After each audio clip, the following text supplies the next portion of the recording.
देखो, विचारों को नियंत्रित करें। विचार को तुम्हें कभी नियंत्रित नहीं करना है। किसी भी चीज़ को तुम्हें कभी नियंत्रित करने का प्रयत्न नहीं करना है, खासकर अपने मन और विचार को, है ना। उसको समझना जरूरी है। देखो, विचार तुम्हें परेशान क्यों करते हैं? विचार होना स्वाभाविक है। हम लोग का जो शरीर है एक यंत्र है, और इस यंत्र का एक अंग है जिसका नाम विचार है, जो होना स्वाभाविक है, तभी तो हम हैं। विचार मन है तभी तो ये शरीर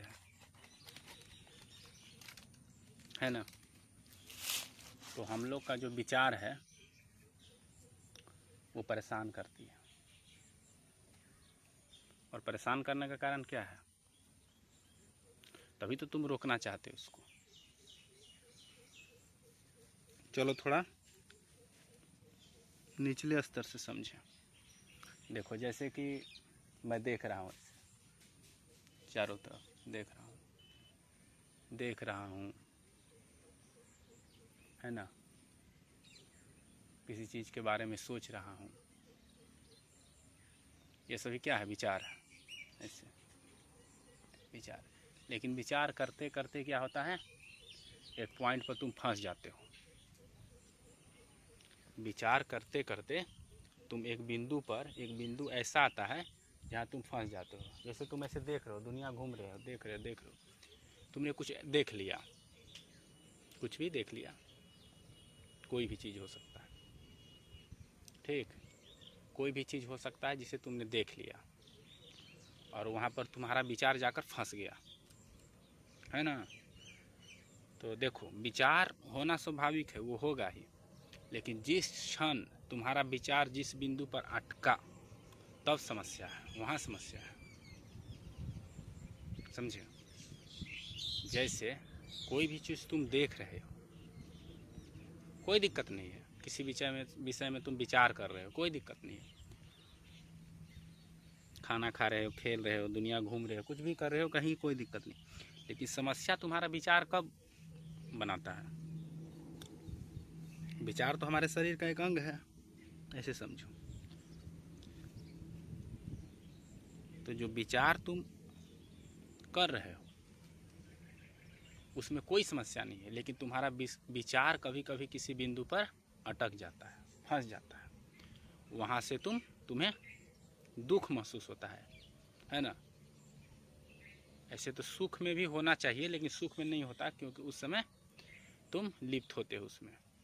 लेकिन जिस विचार से तुम्हें चोट पहुँचती है, उस विचार को तुम रोकना चाहते हो। और विचार तो अपने अस्तित्व में विचार होता ही नहीं है, वो तो शून्य होता है। विचार जैसी कोई चीज़ होती ही नहीं है ना। तुम्हारा कंडीशनिंग ही ऐसा है, इसलिए विचार है। तो जब तुम देख रहे हो कहीं कोई भी चीज़, जहाँ पर तुम अटक गए जिस बिंदु पर, वहाँ तुम्हें देखना है। जैसे तुम देख रहे हो, दुनिया घूम रहे हो, कहीं तुम किसी भी चीज़ के विषय में सोच रहे हो। अभी तक तुमने जन्म से लेकर अभी तक कितना विचार किया? किसी भी चीज़ को तुम देख पाए? कोई भी विचार तुमको अभी पता है? उसी तरह विचार आते हैं और जाते रहते हैं। लेकिन कभी कभी का लगभग ऐसा ही होता है, लोग विचारों से बचने के लिए एक से एक उपाय अपनाते हैं, साधना करते हैं, ध्यान करते हैं। ऐसा तुमको नहीं करना। तुमको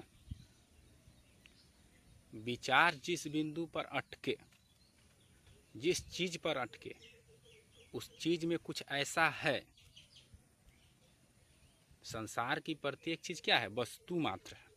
लेकिन जिस बिंदु पर तुम्हारा विचार अटकता है, वस्तु को, पदार्थ को देखते समय तुम्हारा विचार नहीं अटकता।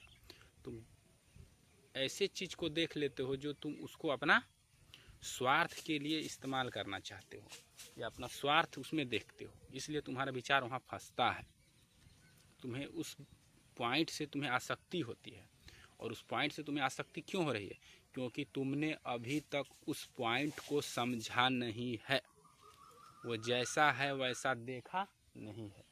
तुम जिस क्षण, जिस वक्त तुम जहाँ पर जिस चीज़ से तुम्हारा विचार अटक रहा है उसको समझ लेते हो, वो क्या है, कैसा है, कहाँ से आता है, कहाँ से जाता है, उसका अस्तित्व क्या है ना। तुम अपना भोग दृष्टि हटाकर, निष्पक्ष होकर, है ना, निष्पक्ष होकर तुम उसको जान लेते हो तो विचार स्वतः ही गिर जाती है। तो क्या विचार शून्य हुआ जा सकता है? बिल्कुल, लेकिन वो तुम्हें समझना होगा। तुम्हारे साथ समस्या जानते हो क्या है? कहीं भी तुम्हारा विचार अटकती है ना, उसका तुम इलाज गलत तरीका से करते हो, उसको भुलाने के लिए कुछ और ढूंढ लेते हो और उसमें अपने आप को डुबो देते हो, नशा कर लेते हो, इसीलिए तुम्हारा विचार कभी गिरता नहीं।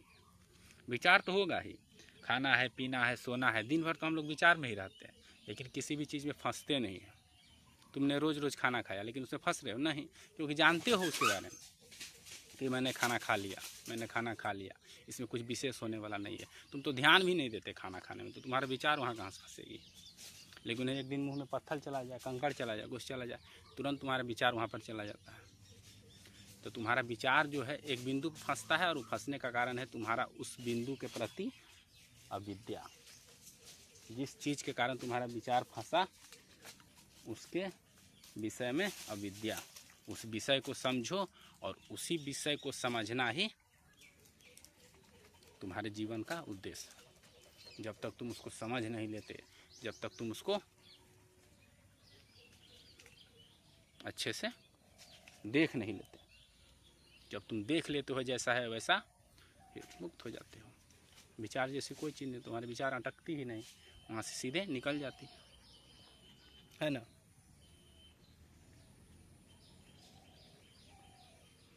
तो इस तरह से तुम विचार से बच सकते हो।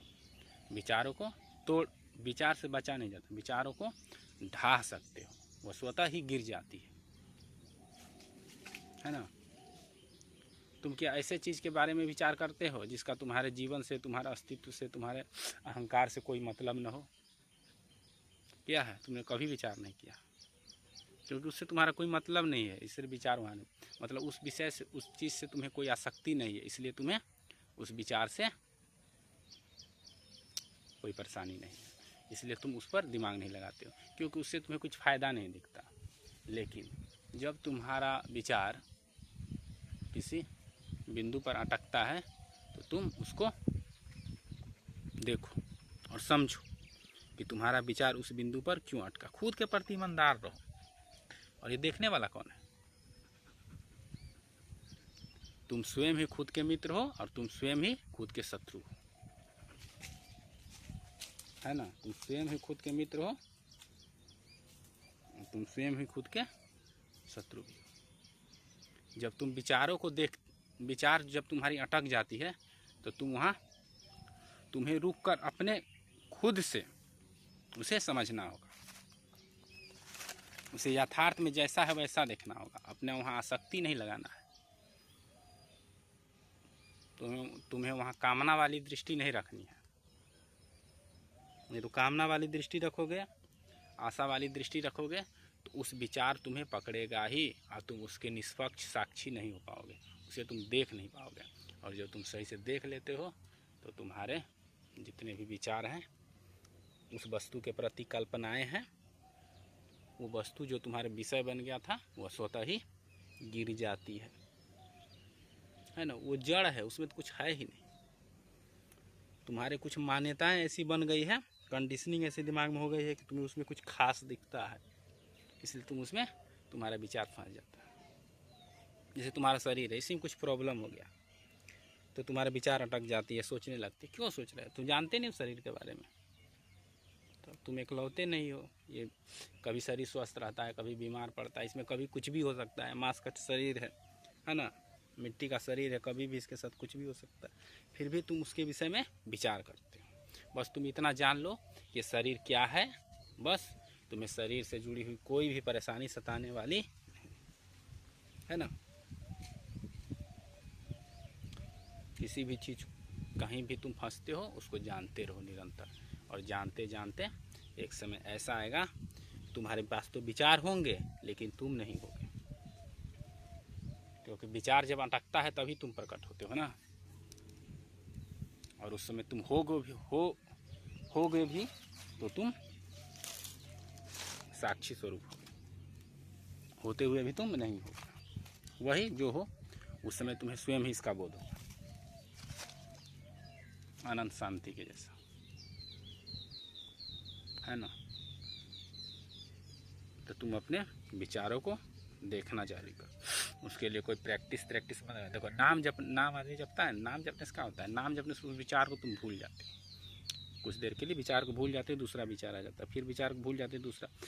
तुमने समस्या का समाधान नहीं किया, तुमने नशा किया। उस एक विचार से बचने के बजाय दूसरे विचार, उस विचार को ढकने के लिए प्रयोग किया। यही तो हम करते हैं डेली लाइफ में, यही तो तुम करते हो ना। एक भी विचार को, अगर एक भी समस्या को तुमने समझ लिया तो तुम्हें दोबारा किसी भी विचार में फंसने वाले नहीं।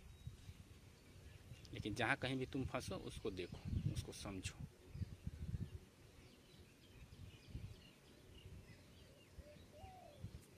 कोई तुम्हारे दिमाग में बार बार आ रहा है, उसको समझो क्यों आ रहा है। कहीं ना कहीं तुम्हारा उससे लालच जुड़ा हुआ है, अविद्या जुड़ी हुई है। अविद्या के कारण ही तुम्हारे अंदर लालच होता है। तुम पूर्ण हो, तुम्हें किसी भी प्रकार की अविद्या न थी न है। उसे जान लो और तुम मुक्त हो। विचार अगर नहीं रहेगा तो हम कैसे रह पाएंगे। ये जो हमारा शरीर यंत्र है, इसका एक अंग है विचार होना। विचार शून्य हो जाने पर तुम मस्त हो, मस्त मौला हो, तुम मस्त रहो। समझे कि नहीं।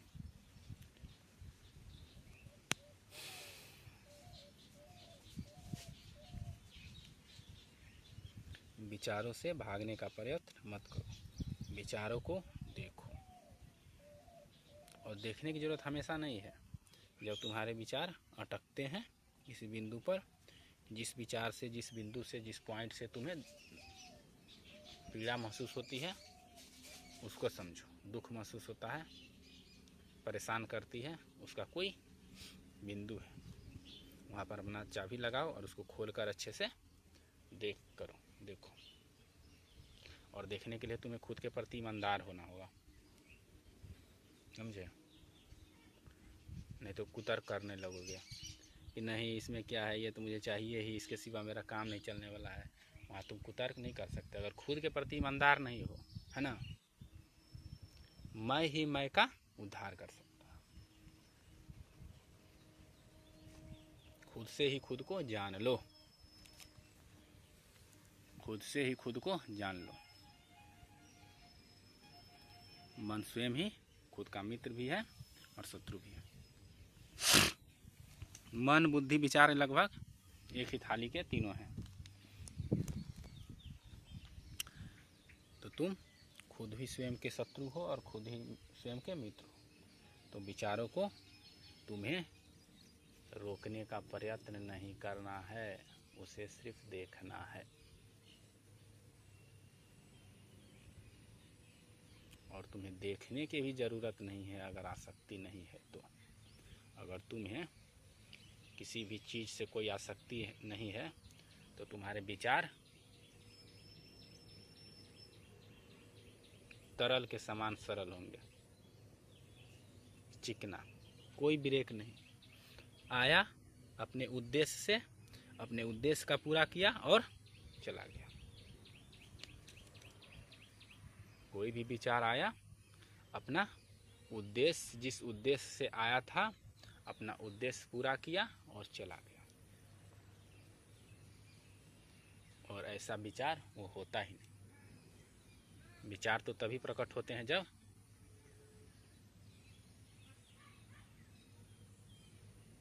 विचार प्रकट होना ही तुम्हें इस बात का एहसास दिलाता है कि तुम्हारे साथ समस्या है। इसको थोड़ा अंदर से समझो, खुद से, खुद के प्रति ईमानदार होकर, और इस पर थोड़ा रिसर्च करो। क्योंकि एक भी चीज़ को समझ लेना मुक्त हो सकते हो। विचार को समझ लो, या मन को समझ लो, या बुद्धि को समझ लो, प्रकृति को समझ लो, एक छोटा सा कण को समझ लो, एक वस्तु को समझ लो, पेड़, कुछ भी तुम समझ लो तो मुक्त हो। लेकिन तुम वहीं से समझना स्टार्ट कर सकते हो जहाँ से तुम्हें समस्या है, जहाँ से तुम्हें दुख है, जहाँ से तुम्हें परेशानी है, वहीं से आरंभ करो, तब होगा। तुम जहाँ मन तहाँ से आरंभ करके नहीं समझ सकते हो। अब क्या तुम पहाड़ को समझने जाओगे या आकाश को समझने जाओगे, उसमें तुम्हें कोई परेशानी या दिक्कत नहीं, इसलिए उसको समझने की ज़रूरत भी तुम्हें नहीं है। समझने की ज़रूरत उसी को होती है जहाँ से तुम्हें समस्या है। तो विचारों के उस बिंदु को नोटिस करो, लिखो और उसको ध्यान से समझो। अगर तुम्हें किसी से प्रेम है, तुम्हें किसी से घृणा है, तो उसको समझो। जिस बिंदु से तुम्हें घृणा है, प्रेम है, ऐसे तो सामने कुछ है नहीं, वो तो जड़ है, तुम्हारे अंदर ही वो समस्या है। लेकिन अंदर के बजाय अगर तुम बाहर भी समझ सकते हो और बाहर देख लो, वो तुम्हारे अंदर समस्या है इसलिए बाहर समस्या दिख रही है। तुम उसको खोलो विचार को और देखो कि तुम्हारे अंदर भीतर, बाहर की वस्तुएं सिर्फ तुम्हें याद दिलाती हैं कि देखो नूनू तुम्हारे अंदर ये समस्या है। उसको तुम खोलो और खुद के अंदर झांको और खुद के प्रति ईमानदार होकर अपने अंदर जो पूर्वाग्रह कल्पनाओं वाले जो तुम्हारे अंदर झूठे झूठे तर्क दिए गए हैं उस वस्तु के प्रति जहाँ तुम्हारा विचार अटकता है उसको नष्ट कर दो और फिर तुम मुक्त हो। इस तरह से विचार, देखो बोलेंगे तो बोलने से चीज़ खत्म नहीं होता है। तुम खुद इसमें प्रति जागरूक हो जाओ। बस तुम्हें विचारों को रोकने का प्रयत्न नहीं करना है कभी भूल से भी, नहीं तो तुम्हारा डिप्रेशन होना 100% विथ गारंटी।